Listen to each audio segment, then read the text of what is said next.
gone through 5 full days of programming and wonderful partners, over 120 of them from across the world, who have co-created 150 sessions for 7,500 communities strong from across the 60 countries in the world, all bound by the RISE values: responsible, inclusive, sustainable, and ecosystem friendly. Thank you so much for bringing us this far, but we still have a day to go.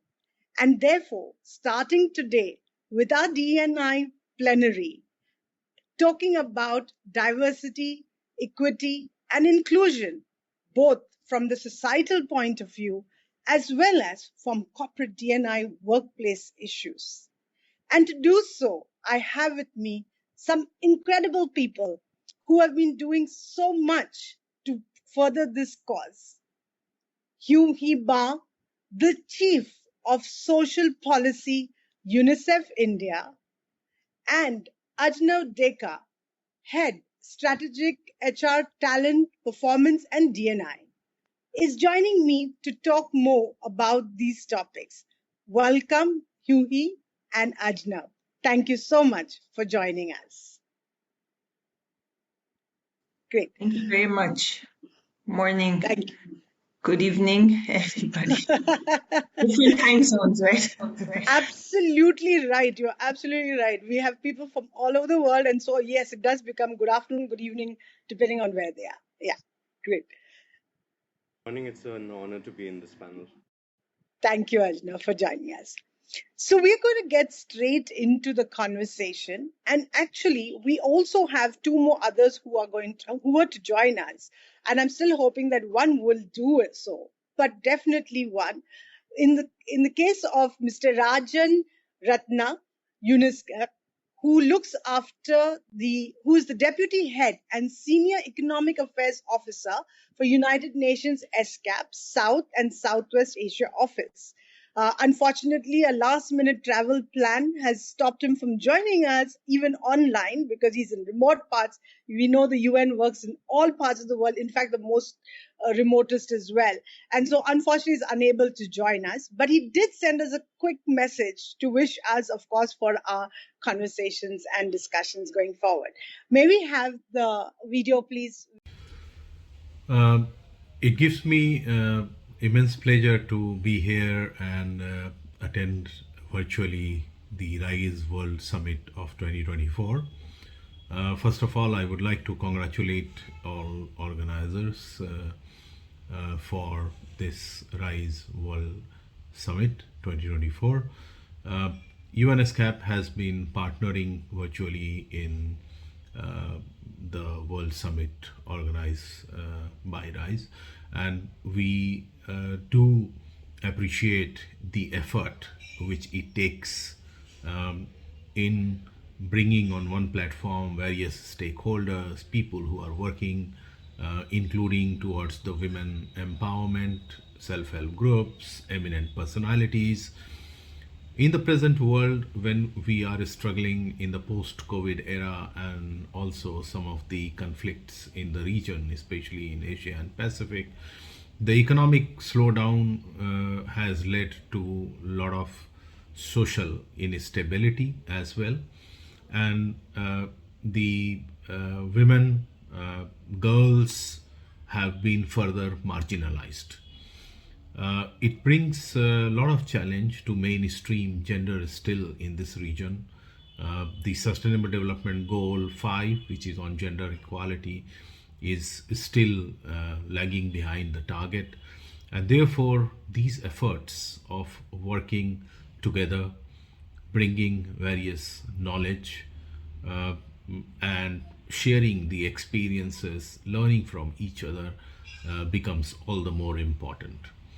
I'm sure such partnership, such platforms would bring diverse group of people with diverse experiences, and each of these experiences would be useful for all of us to implement and take it back for bringing changes in the society.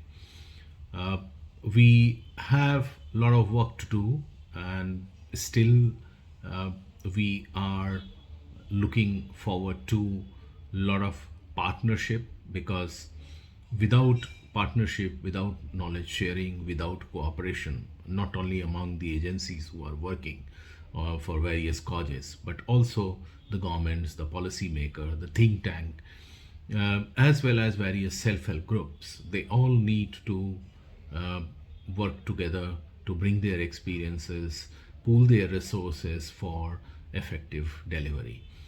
I wish all of you a very happy and successful deliberation, and not too late, but still it's a good time to wish you all a very, very happy new year.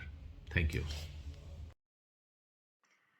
Thank you so much, Rajan. We are definitely missing you here at this discussion and at the summit actually, because we've done so much good work together with women entrepreneurship and others. So thank you very much for sharing that. So we'll get started with Yuhi. May I come to you first, because I think we want the vision from the ground, so to speak, right? As Chief of Social Policy for UNICEF India, you're providing support to, I think, 13 state offices right here, right? And of course, leading the social policy and social protection programs for UNICEF India. So, you've also worked across all levels in both UNICEF India and others. So from headquarters to regional offices to field offices and across countries, South Korea, USA, South Sudan, Kenya, Jordan, Denmark. Oh my goodness, really, you've seen the world, right? And it's at its worst, unfortunately, correct? That being the case, what do you think of from a social inclusion point of view, diversity, equity, inclusion point of view? What do you think are the most important things that we should be thinking on? And especially because we just had the G20 under India's presidency. So given that, can you please talk about social protection a little bit more? Thank you so much, Karen, and lovely to share a panel with Mr. Deka and all of the colleagues who are joining on a Saturday. And huge congratulations to the RISE World Summit. As the previous speaker from UNESCAP said, I think this multi-stakeholder platform is so critical to gather all the voices from different perspectives. And I think I'll just start with why it's important to focus on social protection in this day and age. I really commend, I think, RISE for focusing on the Sustainable Development Goals. As you know, it's the midpoint. We just passed the midpoint of the 2030 agenda. And what is the first SDG? Usually when you have a to-do list, you put the number one priority, and SDG 1 is ending poverty. And 1.1, the target talks about eliminating monetary poverty. So they talk about income poverty. And then 1.2 talks about the multidimensional nature of poverty, reducing multidimensional poverty, deprivations and access to health, nutrition, education, water, shelter. And of course, in the recent global MPI, it talks about more than 1 billion people who are still in multidimensional poverty, and half of those are children under the age of 18. So 50% globally, we have many children who are vulnerable. And the 1.3 talks about the most effective proven strategy for eradicating poverty, which is linking those vulnerable people, including children and women. It could be children with disability, migrants, with social protection. So it's actually around ending poverty. And the overall vision of UNICEF and the social policy and social protection program has been all children everywhere living free from poverty and having access to inclusive social protection. And I'm going to talk about two other targets which are very critical that we all consider as we talk today. Is 1.4, basic access to social services from health, from universal health coverage is so critical. Education, quality education, clean water and sanitation, and so forth, and nutrition, and child protection services. And then 1.5 actually it's more like a policy instrument and blueprint. It talks about the impact and building community resilience to multiple shocks, including climate change, social economic shocks that we've seen during the COVID-19. But now I would say climate crisis is one of the biggest crises of the world. And UNICEF has actually called it a child rights crisis, because 90% of the diseases that are caused by climate change impact, it's actually affecting the under 5 children.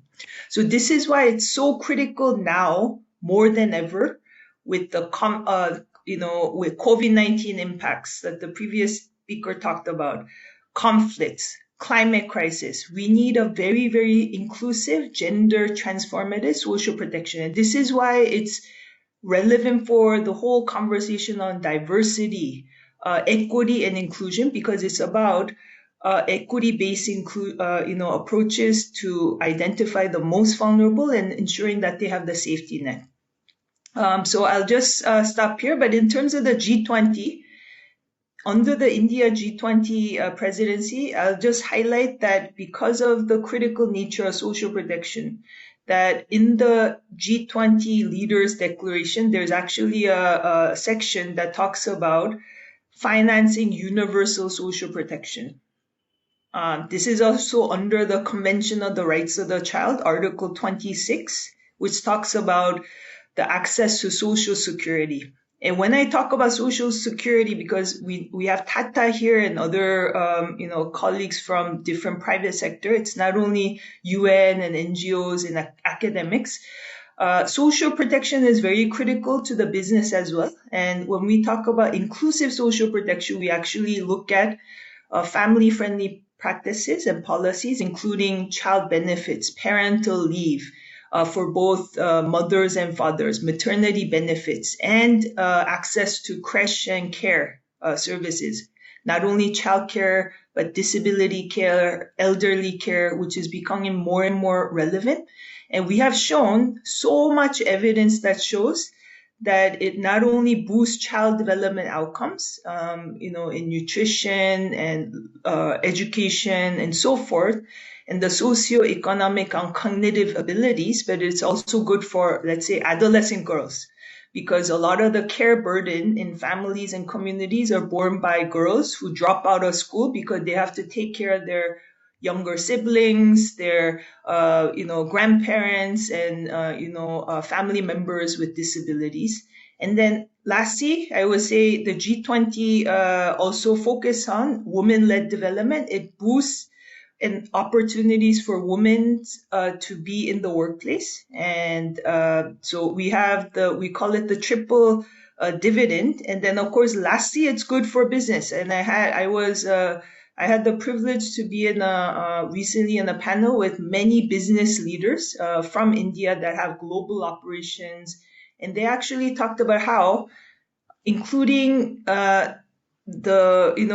the care component and a flexible work arrangement, parental leave, and specific child benefits and maternity benefits for their employees actually helped retain female talent, top talent, and also boost businesses. It actually generated profit. So let me stop here. So when we talk about an inclusive social protection system, it's looking at it across the life cycle, and there's so much evidence that shows it not only helps with girls' education, prevent child marriage, but it also boosts opportunities for jobs. And I'll just stop here and then maybe turn it over to Karen, and I can also add on further. Thank you. Sure. Thank you, Yuhi. I think that was a great way of showing that, everything is interlinked at the end of the day. Even the SDGs, we talk about 17 goals, but in reality, even those goals are totally interlinked, and I always love to use this kind of visualization that we have what you call the 17 goals as 17 blocks, but I like to look at them as 17 rolls of wool, of 17 colors that are so tightly wound up, and so totally interconnected. So that's one part of the interconnections. But the other part of the interconnection is also between business and social, right?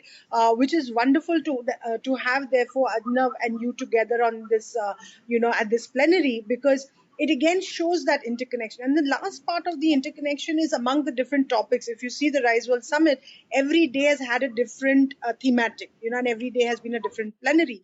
And the reason we've kept DE9 for the last is because I believe it straddles all of it, right?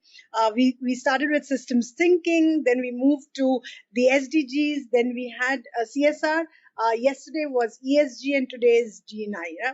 So I think that makes me come back to maybe Adnav to kind of, understand his point of view. And Adnav, you are the head of COE, Talent Performance DI at Tata Power, right? And therefore, you're again looking at multiple things, because obviously performance means across everything in the business, correct? And you have been managing HR over 20 years, right? Looking both at business and strategic HR roles in the Indian energy, satellite communication and retail firms like Tata Power, Tata Nelco, Reliance Retail and Torrent Power. So I think with this, you have this really broad view of understanding business and people, because finally for every organization, people is that main asset, right? So how do you see that intersectionality of sustainability, whether it's under ESG or business operations and human resources, especially I suppose considering your sector, in this just transition that we are all struggling with? And Huey also mentioned climate action for energy and the utilities industry. Over to you, please. Well, sustainable is attainable is part of our corporate brand. It is also a core component of our employer brand. Our employee value proposition is sustainability, oneness, opportunities, and growth. And we have established this through a very unique, first of its kind neurosciences application project with IIM Ahmedabad to determine the factors that attract and retain talent to our firm. As a firm which is transitioning to green energy, we believe that we are in a position to directly influence the global sustainability agenda, and this is a topic that is close to the hearts of early career entrants. We can offer them a purpose-led career either directly in their respective domains or through volunteering. We are currently creating a framework in which HR can enhance the firm's ESG leadership position, not just directly in the social perspective, but also enabling environment and governance through consultative efforts with all stakeholders involved. We are focusing on human rights under social and have just done a readiness assessment for Social Accountability 8000 standards. We aim to reach 100% green portfolio by 2045 and have started reskilling and redeploying people since the last 2 years from mature fossil-based generation to growth areas like solar power and power distribution, thereby future-proofing their careers. We are working on just transition principles, having studied frameworks of countries like South Korea, Japan, Germany, and several energy utilities to ensure that no one gets left behind. We are also working on creating a green job skilling ecosystem with the government and industry using our Skill Development Institute, TPSTI, as the engine to promote and enable other firms. All right, Yui. So it's you and me for now. But let's continue. You mentioned about the G20. You mentioned about SDGs and everything, and how much the SDGs have been important for India. And we had the SDG sessions also that spoke about the SDG report, where of course there's a lot of gap in terms of us being able to reach the targets by 2030, which is what we are supposed to be doing. So why is this even more important for India? So for us, if we achieve the SDGs, the impact on the SDGs for the world or the targets for the world, why is this so important for India? So India, thank you very much, Karen. Before Mr. Avna comes, let me try to highlight India as a huge opportunity. It has one of the largest child populations in the world. 460 million children under the age of 18. You have a huge youth bulge. And in order to achieve the SDGs, India itself has a huge role. And the government has shown commitment during the India G20 presidency when a critical G20 working group called Development Working Group that sets a blueprint for the development agenda not only of the G20 members to drive socioeconomic growth, but for the Global South, they issued a G20 SDG action plan. So, and it also includes, I think financing is very critical. It talked about the critical gap in SDG financing. And this is where I do think that there's an opportunity and a critical need of the hour to look at the whole conversation of climate financing that's happening and ensure that SDG, the human rights and the SDG is strongly embedded. And that's where private sector has a huge role. And Mr. Ajnav talked about transition into the renewable energy, clean energy. And I'm just going back to the critical role of social protection and businesses to ensure that these DEA and social protection are part and parcel of the whole, transition plan, because children and young people will need to gain those critical skills. We call it green skills, to be able to join the workforce. And the existing workforce, they will, face some challenges in terms of transitioning into this new field. So you need a very, very strong safety net. And also social protection, there's many evidence that shows it boosts opportunities for jobs. I talked about the care. Another key point that came out of the G20 was the importance of care economy. There are studies shown done by ILO that shows that if India were to invest annually 2% of their GDP on the care sector, they can create 11 million jobs. So this is a huge growth area, but we need to really ensure that DEA and inclusive, it's not only about economic growth. We have to ensure that it's inclusive. And we also look at the social and economic growth hand in hand. So let me just stop here. But I do think that it presents a huge opportunity as well, and more social protection will be important. And just to highlight, since we talk about the SDGs, after the COVID-19 impact, the UN Secretary General actually launched what's called the Global Accelerator for Jobs and Social Protection. It's talking about the need to create 4 million jobs for youth in the future, and a lot of them will be in the green economy, digital economy, and the care economy. And in the whole process, social protection, inclusive social protection will be critical. So that's just to show that as all of the organization, public, private sector, move towards that transition, we really need to build policies and programs that have in mind social protection for children, the families, women, fathers, the elderly, all in one, and the youth as well, to ensure that you really drive inclusive growth. Over to you, Karen. Thank you. I think you pointed out again very, very strongly that the practices at the business workplace, is going to impact the social milieu on the ground. And skilling, especially moving to new jobs, the new age jobs, the green circular jobs, climate smart products and services, right? All these are going to impact the kind of employment opportunities that are either created or scaled up, right? And so Ajnav, I'll come back to you.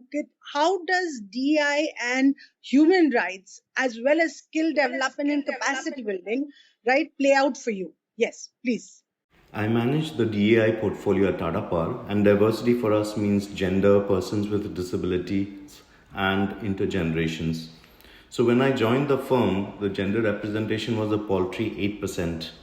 With concerted efforts, especially in attracting fresh talent from campuses at a steady 30%, we have now reached 15.5% and should touch 18% in the next 3 years and eventually 25%. This is among the industry leaders in the space in India. While now there is representation of up to 40% in enabling functions, it is a meager 8% in projects and operating sites, and this needs to be improved. So we are working on creating an enabling environment through manager and team sensitization and creating the right infrastructure. We also have some way to go in ensuring more representation in mid to senior roles. We have been running mentoring programs, leadership development programs supported by enabling policies while ensuring a first among equals approach. 80% of our operators at the new 4 gigawatt solar panel manufacturing plant at Tirunelveli, Tamil Nadu are women. We also have 6 all-women customer relationship centers and an all-women shift operations at our hydro plant at Khopoli. We have a female CEO in the group and many who handle critical roles in growth areas of the company. 20% of our board members are women. We have also partnered with USAID at a very unique intervention called Engendering Utilities Program, which trains our people to enable women participation on sensitization, identifying roles that were traditionally male dominated in our Delhi distribution business. And as part of this, 4 female technicians were selected to work at the distribution transformer workshop, and they've been doing very well along with their male colleagues. In terms of PWD, we are dedicated to ensuring the inclusion of diverse workforce and empowering differently abled persons by providing them access to mainstream work opportunities through carefully selected roles. We have hired 18 persons with locomotor disability at our new solar manufacturing plant. We also have members with locomotor disability running a customer relations center in Mumbai. And this was truly a business success as they were able to cater exclusively to the needs of differently abled customers. We have some colleagues hired in the corporate office, in HR, in finance, and communications. And they are wheelchair bound. One is 100% visually impaired, or one is on the autism spectrum. And they're managing quite well, winning Star of the Month awards too. It took us a while for us to upgrade our infrastructure and make them feel accepted, but now the integration is complete. And lastly, being a 108-year-old firm, we have the good fortune of multiple generations working together, right from the last of the baby boomers going up to the Gen Z and millennials. Gen Alpha is also going to enter the workforce in the next couple of years. And being a traditional hierarchy-based firm, we are now working on leveraging the diversity of ideas of cross-generation teams and modes like reverse mentoring. Yeah, thanks, Adnav. I think, as you said, there is the whole capacity building and the skill development with NSDC and government policies are going to play a very big role in encouraging more and more business and corporations to invest in that, capacity building that is required to be done. And, as you said, Adnav, if you could mute now, please. Yeah, thank you so much. Again, to kind of build on that, I think, Yui, if we look at, again, what could be some of these innovative and good models from India and other countries, because you have worked in even more diverse countries, and others like Thailand, Myanmar, Darfur. So these have also been countries that have struggled, right, with building the capacity of their people. So how do you see some models that are happening from anywhere, of course, and including India? Maybe you could share some of that. Thank you. Thank you very much. So I think some of the examples from India that I wanted to highlight is there are social protection programs that look at providing social protection for the girl child. So you have this in multiple states, 8 states, and it's linked to immunization. It's linked to education scholarships for girls. It's linked to some have increasingly added the component of skilling, as we just talked about. And then with the ultimate goal of empowering girls, enhancing the value of girls in communities, and also prevent child marriages, early marriages. And these have shown to be promising models where it has a strong inclusivity and equity approach. And this is something that we have in multiple states across India that globally we're trying to learn from. And the second thing I want to highlight from other countries is their specific initiatives around the universal child benefit. So we talked about human capital development to fuel innovation and growth in these emerging sectors like the green sector, the digital economy, and the care economy. In order to do that, you really need to invest early. So UNICEF actually did a study across 84 countries in the world, from low income, middle income, upper middle income, high income. And it has shown that the high income countries, and I know that India is looking at Viksit Bharat, the advanced nation by 2047, to join the high income rank. High income countries spend multiple fold more on investing in the early years, prenatal, the 0 to 3, 0 to 6, because there's many science and studies that show the earliest you invest in terms of policy and programs, you generate the highest societal return. Just quick example, they even did a study where $1 invested in the early years of 0 to 3 generates a return up to $16. And it's so many countries, including in Thailand and in South Africa, as well as in the US during the COVID-19, designed universal child benefits or child tax, tax credits to alleviate poverty. And then many evaluations have shown in South Africa and Thailand that implemented the universal child grant and giving child grants to families with children, let's say below the age of 3. And it has shown to actually reduce the household poverty, the community poverty, and dramatically decrease the poverty rates in that area. So the government actually expanded it. And it has linked to even improvement in the height to age score. So the average height of children will be even higher, improving their nutritional status, as well as boost the women's opportunities to join the workforce. So it's also good for the economy in the region. So many studies have shown the benefits of universal child grant. And of course, this global study that just I talked about, it's really investing in those type of social protection program that is backed by evidence and science to generate the highest return. And these are when you invest early. And I think if India could adopt similar programs, that would be actually good for the overall, the SDG 1 agenda, but also good for the driving inclusive economic growth for the country. Over to you. Thank you so much, Yuhi. So, Ajnav, you heard from Yuhi how much small things that can be done by corporate, whether it is even something as simple as nutrition. What is the food that is being given in the canteens? What are the kind of health facilities that are being provided to employees? So many small things can have huge impact, just because of the numbers, right? And so, when we look at this, obviously there is a need for a private public partnership, right? Government policies definitely have an impact. The kind of schemes that are created by government definitely can be very incentivizing.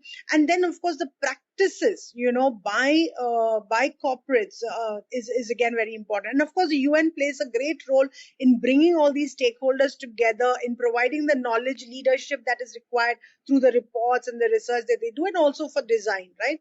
So given that kind of a situation, how do you look at public-private partnerships in India, and of course specifically from a Tata Power perspective? In more than 150 years of its history, Tata Group has contributed significantly to nation building in aspects of fostering industry and economic development, labor rights, and social welfare long before it was actually ratified by law. The same philosophy continues today, and it actively partners with government agencies, industry groups, change agents, and all stakeholders in the ecosystem to create impact at scale. Tata Power too has implemented various initiatives under what we call as 4 E's: education, employability, employment, entrepreneurship, and essential amenities for communities surrounding our operating sites. Tata Power CSR has been undertaking long term philanthropic investments, voluntary programs, and commitments for community development in more than 95 geographical clusters in our neighborhoods and across 15 states in India. We have collaborated with several public institutions, for example, the Integrated Child Development Services, the ICDS, government hospitals, schools, gram panchayats, anganwadis, and forest divisions on several areas like women empowerment, child development, public health, sanitation, green and clean energy awareness, nutrition, and biodiversity. And in the process, we've impacted 3.7 million lives. As mentioned earlier, for skilling, we work closely with the sector skill councils under the National Skill Development Corporation. And we've also partnered with the Center for Autism and Other Disabilities to launch a very unique program called Pay Attention, which is India's first digital autism support network. Right. Okay. Thank you. Thank you so much, Adnav. I think definitely we need all stakeholder groups, all a very diverse set of representation for us to be able to get stronger partnerships and therefore be able to then kind of tackle the problems that we are looking at. So thank you very much for that. I think now we're coming almost to the end. Can't believe it's an hour already. We also have one more segment where we are talking and releasing or rather unveiling our one of our tools that we have. We launched the Koru toolkit at the Rise opening plenary, and so one of the things that we have in that is called the game of life. Yeah. And one of the big problems when we talk of diversity, equity, and inclusion is also bias, right? There is a lot of bias in what we do. And this is natural. I don't think of it as always there is a negative bias. We can also have positive biases, right? Because when we want to have affirmative actions and all that, we have to have a positive bias, right? So there is a bias. We have to accept that in our lives, and that's a human trait. But when it is unconscious, it's even worse because you don't even know it exists, right? And so we have what we call the game of life. Yeah. So I'm going to very quickly play the game of life with you all just now, just to indicate it. And the beauty of this game is you need no resources. And I think that's the best kind, which means it can be taken anywhere. It can be played with anybody. And it's really, really very, very simple, right? So let me try this. You can see, and Arjuna, in case you are if you're unable to hear you, you might want to just type this in the live chat. If you see on your right hand side, there is a live chat, and under the live chat, there is a general chat. So maybe others also can see it. You can just type it in over there as well. Yeah. So that way we make sure we don't lose. So I'm showing you an image over here. Okay. Oops, sorry. Yep. Okay. All right. What you have to do is pick up anything that strikes you. It can be a word, an image, a number, anything that strikes you.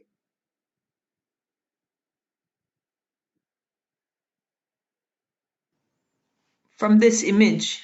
Yes. Is that a field? I can't. Okay, I'm going to put it up higher. Looks like a road. No, don't tell me right now. Just pick one thing from the page. Okay. Yeah, one thing from the page that strikes you or that catches your eye. Okay. All right. Okay. Ajnav, if you can unmute and try and tell me, that's fine. Otherwise, as I said, you can put it in the chat as well. Children. Children. Okay, great. Yuhi, I think the road caught your eye first thing, right? Yeah, I can't really see all the images, you see. That's okay, It's a but bit the road small. caught your eye, right? The road caught your eye. Yeah, the road was Okay, visible.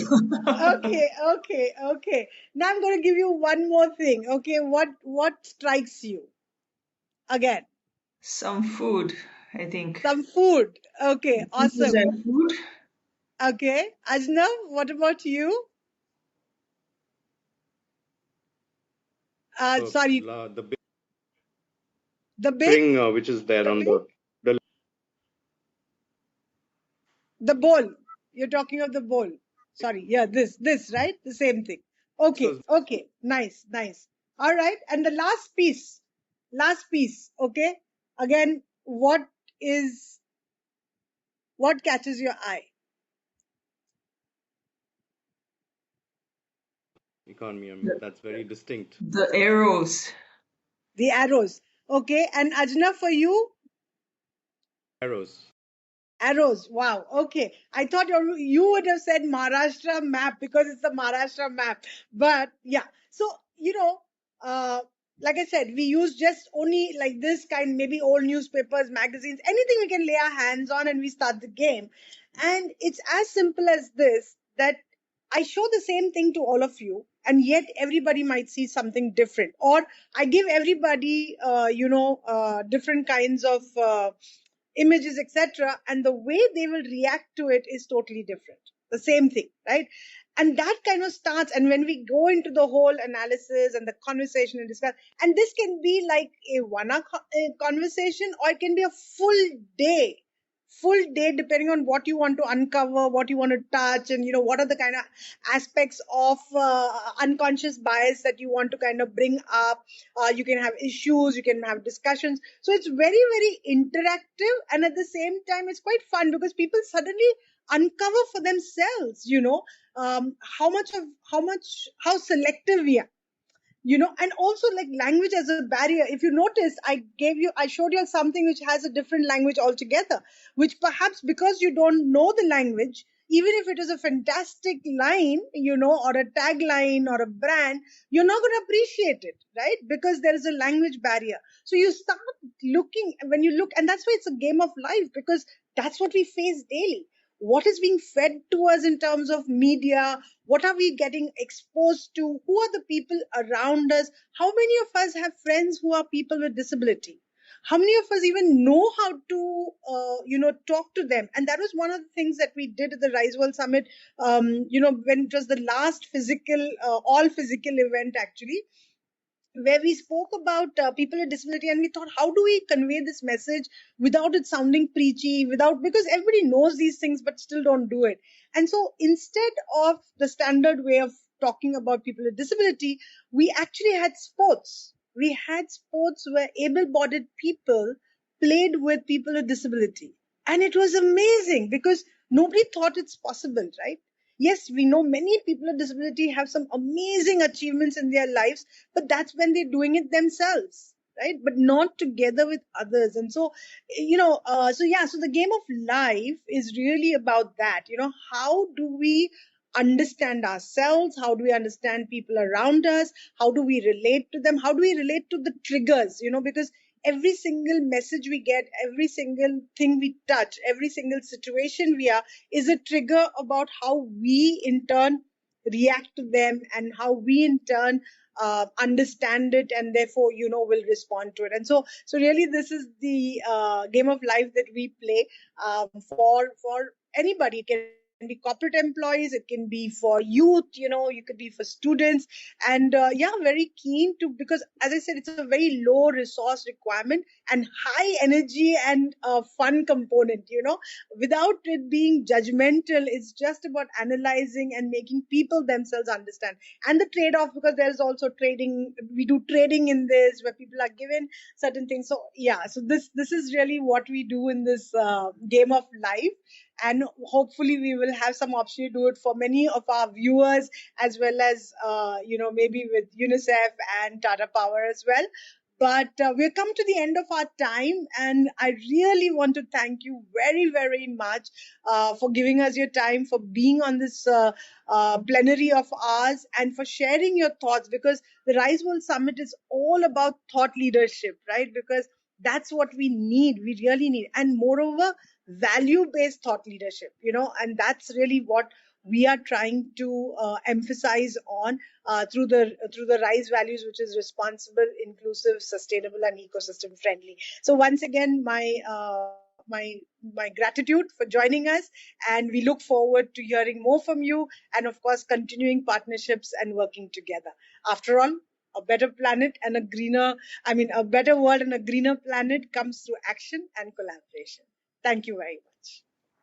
Thank you very much, Karen and Ajnaf. And then the SDG 17 is about partnership for the Fine. goal. So without partnerships, we cannot achieve sustainable development. So thank you for this partnership platform and the opportunity for me to join. Absolutely. Thank you so much. Ajna? Yes, great interacting with more collaboration at a better world and a greener planet. Planet, absolutely. Yeah. Thank you. Thank you so very much. And thank you to all our viewers for joining us. Please stay through the day. There's still a lot happening, and join us for the closing plenary this evening at 5 p.m. IST, where we are going to give away the Rise Awards to some amazing individuals. So stay tuned and join us soon. Thank you.